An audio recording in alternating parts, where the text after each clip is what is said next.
From bench before South Florida to SEC champion, Jalen Milroe. What a story this guy has in college football this year. Brent, we're here to break it down of what he did against Georgia. We're going to get to all these highlights quickly, though.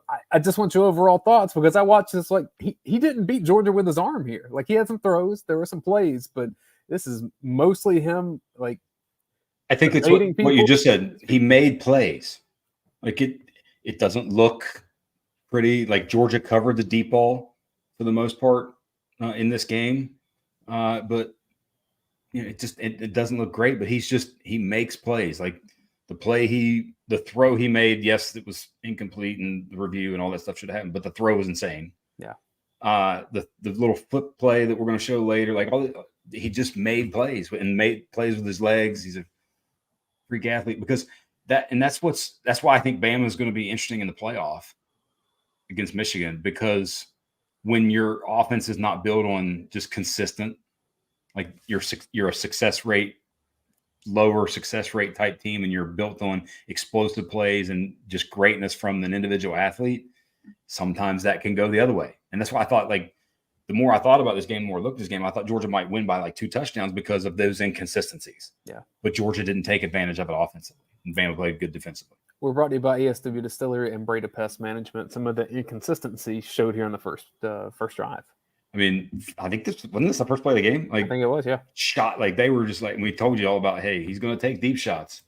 Like, be ready for him. Notice we have a fall here from Mr. Burton. Yep. 2 of 6 for 37 yards on throws, over 20 yards for him and 55.2 passing grade after coming into the game with a 97.9 passing grade. So you, in essence, defended some of that, but they're still going to take shots because, like you saw, I think it was maybe the third drive, one of the drives where Starks got called for PI, which I thought was a not good call early in the game. They're going to take shots, and that's how they live. But good job by Logue here. This ball kind of ends up somewhere here. I don't know exactly Almost what picked. he was trying to do. Yeah, it probably should have been picked. I think he just didn't see it and adjust to it quick enough to get to it, because it was ended up being really close to him. Yeah. But what's interesting is Georgia played a lot of base defense in this game. Like, a guy who played 1 snap in like the last month played 30 in this game, and that's Xavier Sorey. So I would say overall, like, there were some better passes from Milroe. Sure, there were better execution. We'll see some of those too. But it was mostly this kind of stuff that's so deadly. We talked about how they didn't use him in the design run game. And by the way, what Bama fans probably thought was the worst thing to happen to them actually may have been the best thing to happen to them. McClellan not playing. Because McClellan not playing, to me, this became more of a definitive part of their offense. I think they would have used it still if McClellan plays, but not to the extent that they did without him. And this is counter bash, the back going the other way, and then you come back to it.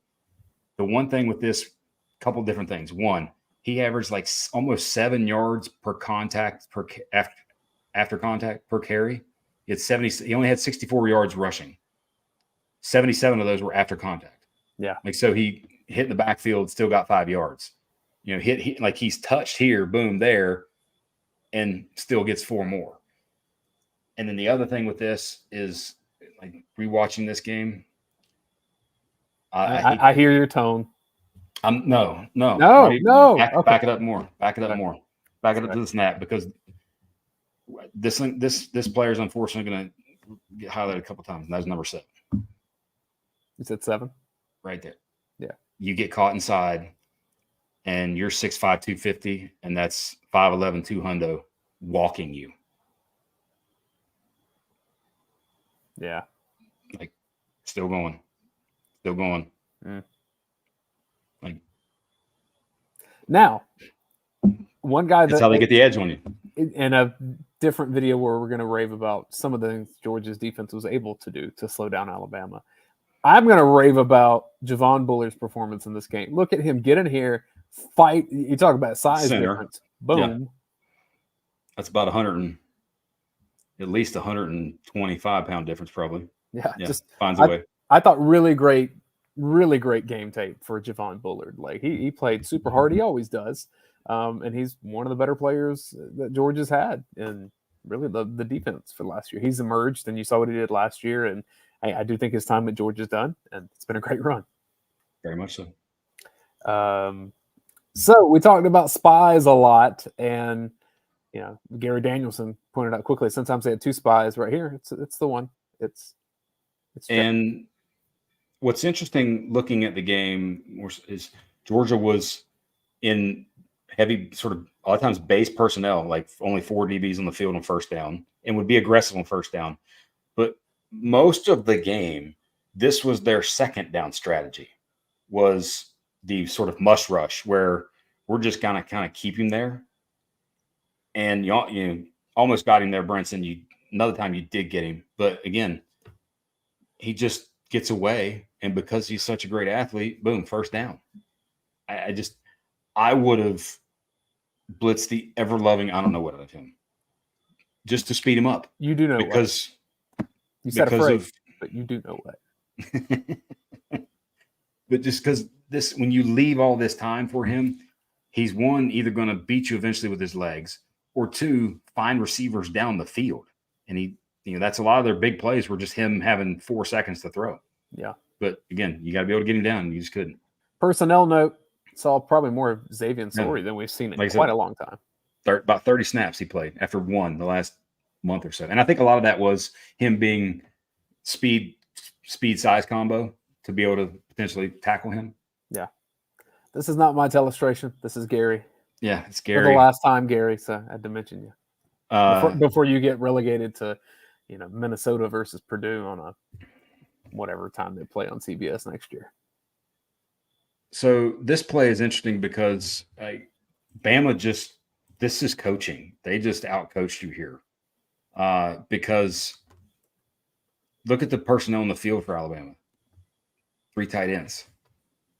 Like, you got base personnel. You got Jones Jr. and Chaz on the field. You only got 4 DBs on the field. They get 5 in the pattern. So now those guys got to cover. And who's covering the back? That would be Mr. Wilson. And he just gets caught up in traffic. And I have no idea what 81 and 45's names are. I couldn't tell you. I just know their numbers. And they're 2 tight ends. They were physical. Yeah. Crazy physical in this game. And played quite well, actually. So that's a touchdown for Bama there. An easy one. On that infamous wheel route, right? This is interesting because when we talk about athletes, we talk about a lot about Milroe. But this was what, last year, the year before? Kirby Smart said that Smile Munden is one of the best athletes that he's ever coached, which includes a lot of great athletes. Now, I know Munden has been injured. He's banged up. I'm sure Milroe is a little bit too. Just watch this matchup. This is good defense. This isn't bad defense. This is exactly, you surf. You're exactly where you need to be. He's just bigger, stronger, faster. That's what I'm raving about, is that against that guy, you can sprint away from him. Oh, my goodness. And what's amazing about that is this is a give read. Like, there's nothing about that if you're sort of teaching the QB. Like, his read is almost never wrong because he's that. But if you were saying, oh, he's there, boom. Maybe you get, if he's leaning, if you see that Munden's leaning just a little bit, you pull it, okay. But still, they're right there together. Like, right there. And you can probably even kind of manufacture a little hole right here. You can kind of see. But right there, you're in good shot. You're in good shape. He just gets outrun. Like, his change of direction and versus yours just better. He may be the fastest player in college football at that size. At that size, yeah. Because Daniels, I think Daniels might actually have him in terms of top end speed, but not the physical nature that this guy Daniels also takes harder hits than this guy does too. Yes. Man, you get a first down out of that. You get 8 yards when Georgia played. This is what we said. You can do everything right against them, and this guy just erased it because athlete. Mm-hmm. Yep. That's the current of the position. I also think that's the future of the quarterback position. It's quite the discussion. This is a big play. Yeah. So let's set this up context-wise here. 3rd and 21. After this is the pass to Bond, which we will show that a lot of Georgia fans are upset about, saying it should have been reviewed and it wasn't a catch. Well, it ended up being a catch after this. But that can't happen if on 3rd and 21, Georgia doesn't give up, 17 yards. Yeah. And like I said, most of the time on 3rd down, they brought a lot of people. And here they bring kind of a simulated pressure in a way. And you get two different things. One, you get two guys running with one. You got Sorey and Walker taking the back. So now the QB is just sitting there with all day. I mean, he's let's show where those guys could have come from, because like this is Walker. Like, look at that. I think he was going to be the spy. He was going to technically be the spy, would be my guess. Sure. But so they both go with the back. So now the QB's got time. It allows the deeper throw, and that's a heck of a throw. I thought I thought as soon as I saw the ball out, I'm like, oh, he's going to intercept that. But I think the ball got up on him before he really realized it, because he was late to try to deflect it. I mean, because he was right with him in terms of coverage. Right there. And just the ball's in that guy's chest as he starts to rip through it. That's Amari Niblack. We talked about him in our preview, that he's one of their bigger bodied receivers that they'll go to in situations where if you get a matchup, he can hold his own. And because if they get if it's 4th and 8, it's 4th and 10, they're punting. I could make the argument this is the play of the game. Given how the next play turned out, I think you might be right. Yeah, I mean, at least open up a world of options where Alabama could be aggressive here at the end of the half. Mm-hmm. But like with the way that this had gone up 10-7, maybe you find a way to make that 13-7 or a long field goal attempt. Like Alabama at this point was playing keep away. They were like, how do we limit Georgia's possessions to not double up at the end of this half and getting the ball at the top of the 3rd quarter? They were super conservative up until this play. Yep. And the ball is even just a little bit behind him, but yes, I wish they would have just come after him at all and live with the extreme that might be him having a great run. Because if a lot of times when he broke the pocket, he wasn't getting 20. Yeah. He only got those on the design sort of normal runs versus the breaking the pocket, because you got all your speed on the field. And then 4th and 4, minute 20 left. Yes, we see Michael getting, grabbed outside the field there. Like there. The throw, though, the anticipation of the throw and putting in that ball there. Because it's good coverage. And he throws it to just a spot well in advance. And he throws it like 33 yards. And I think both of his feet were off the ground almost, it looked like, when he threw it. Yeah. And how close was that being tipped? I don't think it was very close, but yeah, it wasn't. But I just saw Ingram Dawkins try to get in there. And obviously, it should have been reviewed, and then CBS makes it to play of the game, and all the things that go with that. And it was massive, and you can't have those mistakes. But they brought in Gene 30 minutes later to talk about it, so there's all sorts of bad things with that. But it happened. The context matters here, though, because this controversy, if you will, I'm not blaming refs. I didn't think Georgia played well enough to win this game. So if people are saying that Georgia wins if the refs do different things, I disagree. Like if Georgia doesn't give up 17 yards on a play before this, then this can't happen. And I thought that was just that kind of structure of Georgia didn't do what it was supposed to do, and then after that, this thing happened that was hurtful to Georgia. Like that was kind of the story of this game to me. Yep. And this like we talked about, he's not Mr. Efficiency. He's not just going to beat you consistently with the ball out quick, much like Beck does for Georgia. He's just not that guy. Yeah.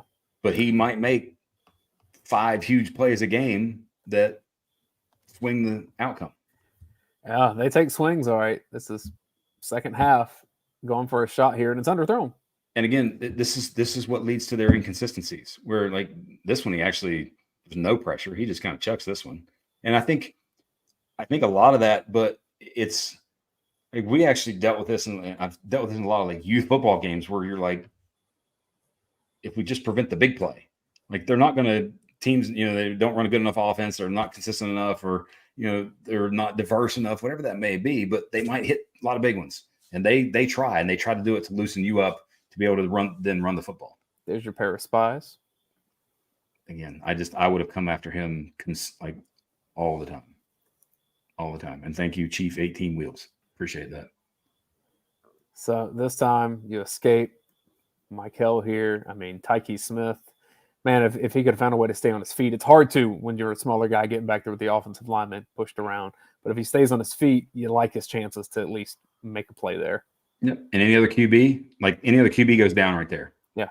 Instead, you've got a 5-yard gain. And it's like this is not some big gain, but it's the fact that it's a positive play and avoiding what would have been a super negative play. That's the key. This guy's magic. Yeah, it's the avoiding. The thing is, though, he'll also take a ton of sacks.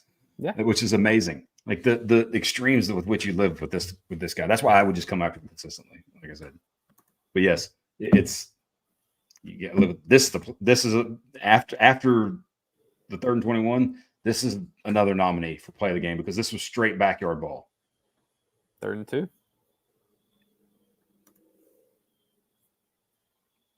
I mean, you've got everyone covered.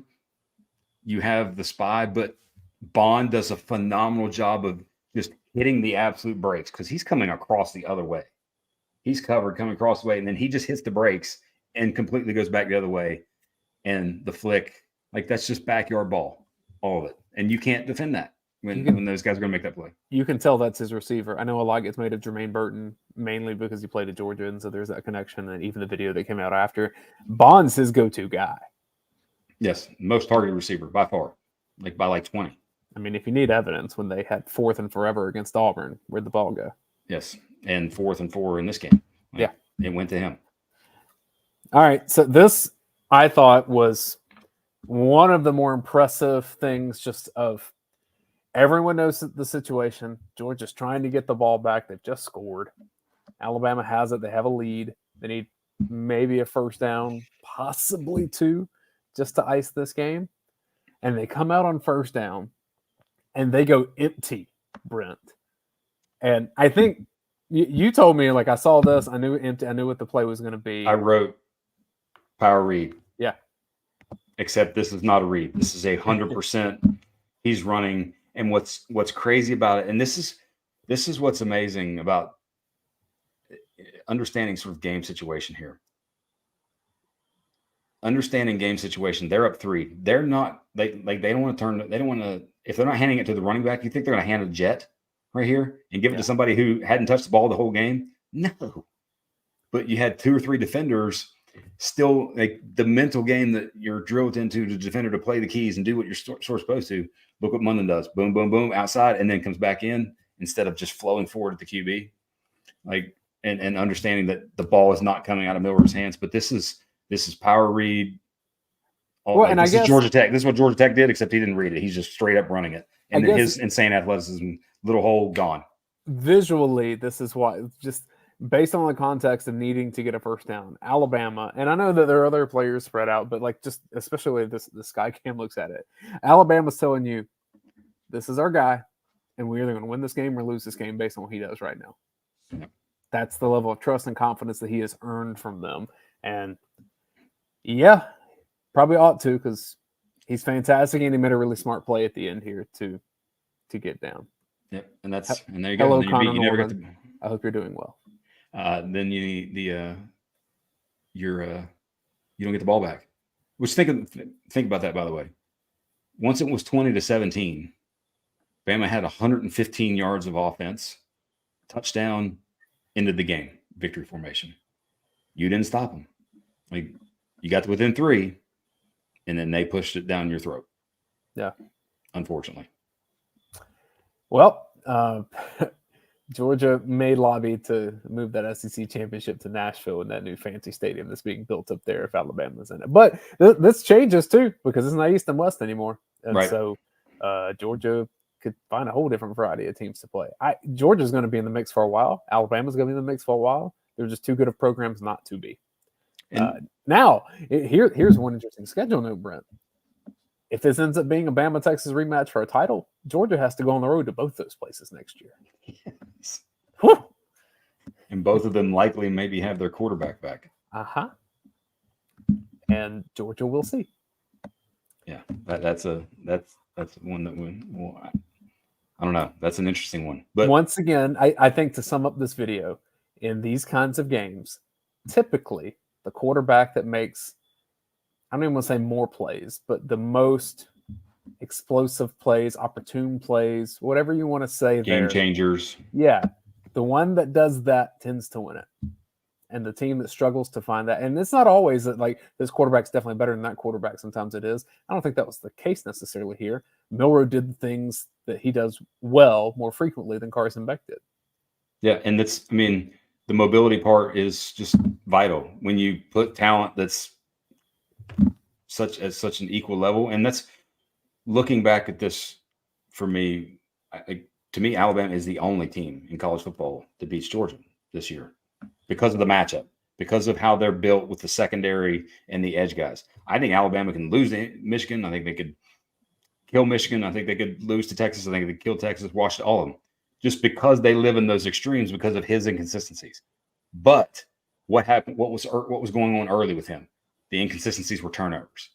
Now they're not. Now he hasn't turned the ball over for a while, so for the most part. But again, they're 4th and 31 and a busted coverage against Burton from losing to Auburn. So that when you do that, it's just you're living your tickers as a Bama fan maybe. With inconsistencies, if Bama ends up with a Washington somehow, that game could either be 10-7 or it could be 70-63. I really don't know. Because I've seen both of those teams be hot and cold so frequently. Yes. Based very on true. How the quarterback's playing and how the skill guys are playing. Yep. I'll tell you who's very consistent, and that's ASW Distillery. They are distilled by dogs. You're pointing at certain directions on here, but it's down here at the bottom. There we go, right there, the Breda. You want the Breda? Well, they're consistent too. Let's start with ASW. They make the Hunker vodka. They make the Fiddler bourbon. I blanked on that for a second. I had my fair share of it last night. None of it tonight. I'm on the sparkling water. But ASW, man, they're awesome people. They support UGA, and look, they have the tasting rooms around Atlanta. So if you need to drown your sorrows a little bit, maybe try something that is made here in Georgia, go check them out. If you're not around the Atlanta area, go wherever you buy your spirits and ask for ASW. I'm sure there'll be plenty of options there for you. Again, the Hunker vodka, every one of those that is sold, a portion of that goes to support the Classic City Collective. That's Georgia's NIL arm. And Breda Pest Management is the official pest control of the Georgia Bulldogs. They can become the official pest control of your home officially if you go to bredapest.com. Thanks for watching, everybody. This has been a review of Jalen Milroe and Alabama's offense. You have one more thing. People should officially like this video and subscribe and do all those things. They should do all those things. Yes, I'm going to assume a lot of them already have. And if they haven't, shame on them. Share. You like it? I mean, we're going to do a fun ride. It has. It's been a great year of doing Film Don't Lie. We'll have off-season stuff as well. Because if I know me and you, any transfers that come in, we're going to be diving in to see, all right, what have they been doing? And there could be a lot, by the way. And I think it's skill positions. Receiver, running back. We'll find out together here. And, yeah, we'll do a Florida State preview. Maybe if we know what to look. It won't be about the quarterback. I don't think. It'll be Rodemaker, but how much can you show? Thanks for watching, everyone. This is Film Don't Lie.